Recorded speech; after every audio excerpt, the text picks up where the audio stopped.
नाज़रीन, बहुत सी ख़वातीन को शिकायत होती है कि हमारे शौहर हमारी बात नहीं सुनते हैं। हम ससुराल की कोई बुराई करें, सास की, नंदों की, तो हमारे शौहर सुनते ही नहीं हैं, उल्टा वो हम पे गुस्सा करना शुरू कर देते हैं। तो आज मैं आपको एक ऐसी टेक्निक बताऊंगी जिसकी वजह से आपके शौहर आपकी बात सुनेंगे भी और समझेंगे भी। तो ख़वातीन करती क्या हैं, आमतौर पे जब उनको गुस्सा होता है अपने इन-लॉज़ पे, तो वो अल्फाज जो इस्तेमाल करती हैं, जुमले बोलती हैं, थोड़े गलत होते हैं। जैसे आपकी अम्मी ने आज ये कर दिया, या आपकी बहन ने आज ऐसा मुझे कह दिया, आपके भाई ने मेरी बात नहीं सुनी। जब आप ये कहते हैं ना कि आपकी माँ, आपकी बहन, आपका भाई, तो आप अपने हस्बैंड को अपने से दूर कर देती हैं और उसको बता देती हैं कि भाई मैं आपकी माँ की बात कर रही हूँ।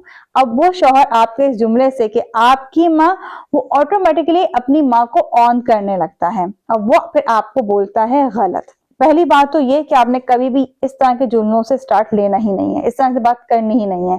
दूसरी बात क्या है, आपने कभी भी शिकायती अंदाज में बात नहीं करनी है कि आज ऐसा हो गया, आपकी अम्मी ने ऐसा कर दिया, उन्हें ऐसा नहीं करना चाहिए था मेरे साथ, हमेशा ये करती हैं।